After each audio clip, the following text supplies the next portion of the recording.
বিএনপির শক্ত ঘাঁটিতে নতুন চমক, সাদিক কায়েম বদলে দিতে পারেন ঢাকা দক্ষিণ সিটির রাজনীতি। ঢাকা দক্ষিণ সিটি কর্পোরেশনের রাজনীতিতে শুরু হয়ে গেছে নতুন সমীকরণ। যে নির্বাচনে এতদিন আলোচনার কেন্দ্রবিন্দুতে ছিলেন বিএনপির সম্ভাব্য প্রার্থী ও বর্তমান প্রশাসক আব্দুস সালাম, সেখানে হঠাৎ করেই আরেকটি নাম ঘুরে বেড়াচ্ছে মানুষের মুখে মুখে। তিনি ডাকসুর ভিপি সাদিক কায়েম। জামায়াতে ইসলামীর ইতোমধ্যেই তাকে ঢাকা দক্ষিণ সিটি কর্পোরেশনের মেয়র প্রার্থী হিসেবে ঘোষণা করেছে। এরপর থেকেই রাজধানীর অলিগলি, ওয়ার্ড, পাড়া, মহল্লা এবং সামাজিক যোগাযোগ মাধ্যমে তাকে নিয়ে আলোচনা যেন থামছেই না। কেউ বলছেন তিনি তরুণদের নতুন আশা, কেউ বলছেন তিনি ভিন্ন ধরনের রাজনীতি করতে এসেছেন, আবার কেউ প্রশ্ন তুলেছেন এই জনপ্রিয়তাকেই ভোটের মাঠেও প্রভাব ফেলবে।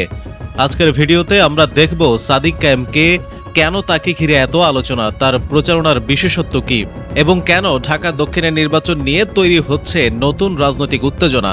ভিডিওটি না টেনে শেষ পর্যন্ত দেখুন, কারণ শেষ অংশে থাকছে এমন কিছু বিষয় যা পুরো নির্বাচনের চিত্রই বদলে দিতে পারে।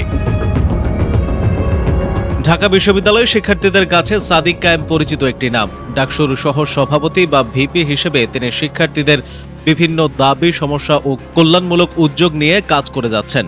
এই পরিচিতি তাকে তরুণদের মধ্যে আলাদা গ্রহণযোগ্যতা এনে দিয়েছে। এরপর 2026 সালের 1 মে জামায়াতে ইসলামী আনুষ্ঠানিকভাবে তাকে ঢাকা দক্ষিণ সিটি কর্পোরেশনের মেয়র প্রার্থী ঘোষণা করে। সেই ঘোষণার পর থেকেই তিনি মাঠে নেমে পড়েন। শুধু রাজনৈতিক সভা নয়, মানবিক কার্যক্রম, জনসচেতনতামূলক প্রচার, বিনামূল্যে মেডিকেল ক্যাম্প, সাধারণ মানুষের সঙ্গে সরাসরি মতবিনিময়, এসব কার্যক্রম তাকে অন্যভাবে আলোচনায় নিয়ে আসে। অপরদিকে বিএনপির প্রার্থী আব্দুস সালাম বর্তমানে প্রশাসক রয়েছেন।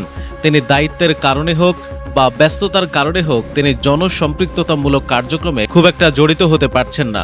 সেদিক থেকে সাদিক কায়েমের গ্রহণযোগ্যতা দিন দিন মানুষের কাছে বাড়ছে। জুলাই শহীদ, আহত ও পঙ্গুত্ব বরণকারীদের স্মরণে ঢাকা দক্ষিণ সিটি কর্পোরেশনের 26 নং ওয়ার্ড লালবাগ থানায় ফ্রি মেডিকেল ক্যাম্প করেন মেয়র প্রার্থী সাদিক কায়েম। সে এলাকার সকলের সাথে তার যে আলিঙ্গন, সেটা মানুষের কাছে অনেকটা গ্রহণযোগ্যতা দিয়েছে। কেমন লাগতেছে এই ক্যাম্পে আসার পর? সব ঠিকঠাক মতো আছে তো?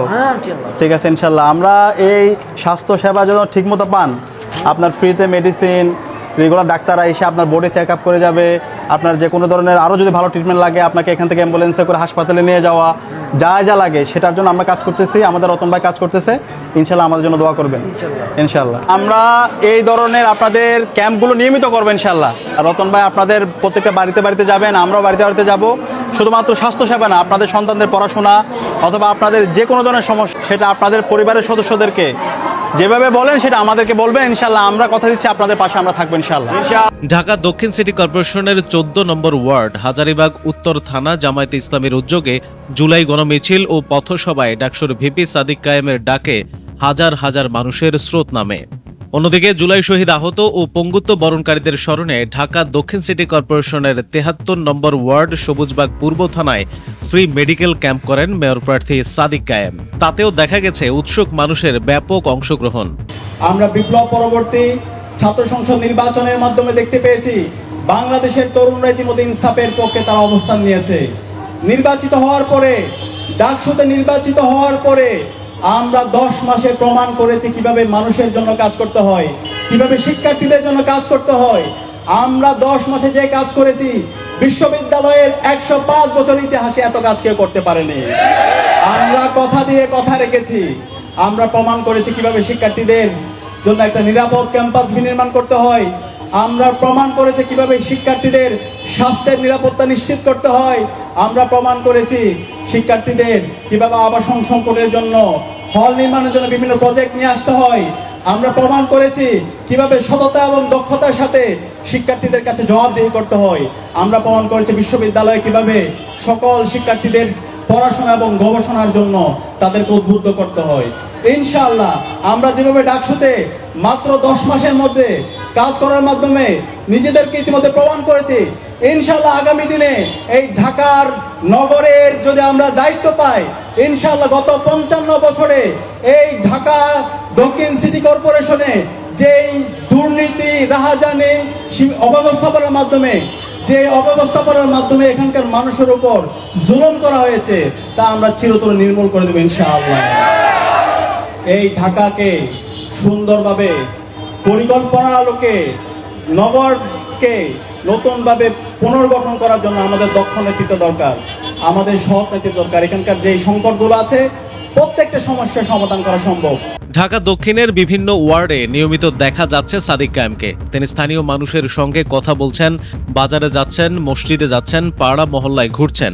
কখনো সাধারণ মানুষের জন্য চিকিৎসা শিবির, কখনো পরিচ্ছন্নতা বিষয়ক সচেতনতা, কখনো সাধারণ মানুষের অভিযোগ শুনছেন। তারা বলছেন এটি কেবল নির্বাচনী প্রচারণা নয়, বরং দীর্ঘমেয়াদী জনসম্পৃক্ততার একটি উদ্যোগ। বিশেষ করে তরুণদের মধ্যে তার উপস্থিতি চোখে পড়ার মতো।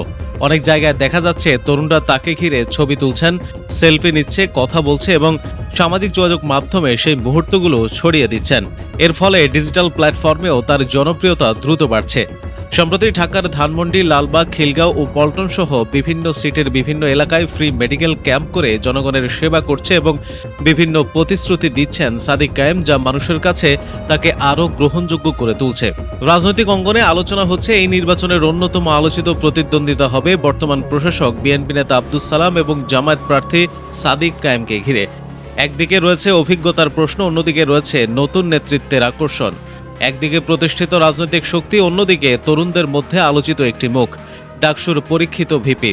এ কারণে রাজনৈতিক বিশ্লেষকদের মতে এই নির্বাচন শুধু একটি সিটি কর্পোরেশন নির্বাচন নয়, এটি নতুন ও পুরনো রাজনৈতিক ধারা, নেতৃত্বের ধরন এবং জনসংযোগ কৌশলেরও একটি বড় পরীক্ষা, যা পাল্টে দিবে রাজনৈতিক সব সমীকরণ।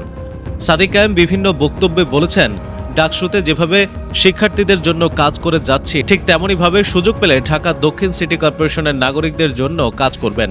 তার ভাষ্যমতে ঢাকা দক্ষিণকে একটি আধুনিক, পরিকল্পিত, পরিচ্ছন্ন, নাগরিক বান্ধব এবং আন্তর্জাতিক মানের নগরীতে রূপান্তর করাই হবে তার লক্ষ্য। তিনি ট্রাফিক ব্যবস্থাপনা, বর্জ্য ব্যবস্থাপনা, নাগরিক সেবা, স্বাস্থ্য, সবুজায়ন এবং প্রযুক্তি নির্ভর সিটি পরিচালনার কথাও তুলে ধরেছেন।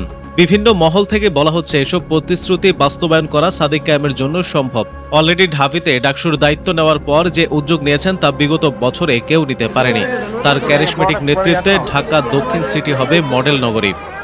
ঢাকা দক্ষিণ সিটি কর্পোরেশনের নির্বাচন যত এগিয়ে আসছে ততই বাড়ছে রাজনৈতিক উত্তেজনা। সাদিক কায়েমের জনপ্রিয়তা, তার মাঠ পর্যায়ের কার্যক্রম এবং তরুণদের মধ্যে আলোচনার কেন্দ্রবিন্দু হয়ে ওঠা, এসব বিষয় নির্বাচনী পরিবেশের নতুন মাত্রা যোগ করেছে। অন্যদিকে অভিজ্ঞ রাজনৈতিক নেতারাও নিজেদের অবস্থান শক্ত করার চেষ্টা করছেন, তবে তারা জনসম্পৃক্ততামূলক কাজে সাদিক কায়েম থেকে ঢের পিছিয়ে রয়েছেন। ফলে সামনে হতে যাচ্ছে একটি বহুল আলোচিত নির্বাচন। শেষ পর্যন্ত জনগণের রায় নির্ধারণ করবে কে হবে ঢাকা দক্ষিণ সিটির পরবর্তী মেয়র। তবে অনেকেই বলছেন বিএনপি যেহেতু ক্ষমতায় আছে, তারা চাইবে তাদের প্রশাসনের সর্বোচ্চ শক্তি দিয়ে নির্বাচনে জয়লাভ করতে। কিন্তু অপরদিকে ডাকসুতে যেভাবে সকল প্রতিকূলতা মাড়িয়ে সাদিক কায়েমরা বিজয় ছিনিয়ে এনেছেন, তেমনিভাবে দক্ষিণ সিটি নির্বাচনেও ছেড়ে কথা বলবে না জামায়াত। আপনার কি মনে হয় সাদিক কায়েমের এই জনসম্পৃক্ততা কি নির্বাচনে গুরুত্বপূর্ণ প্রভাব ফেলতে পারে, নাকি অভিজ্ঞ নেতৃত্বই শেষ পর্যন্ত এগিয়ে থাকবে? আপনার মতামত অবশ্যই কমেন্ট করে লিখুন। ভিডিওটি ভালো লাগলে লাইক দিন, শেয়ার করুন এবং আমাদের চ্যানেলটি সাবস্ক্রাইব করতে ভুলবেন না।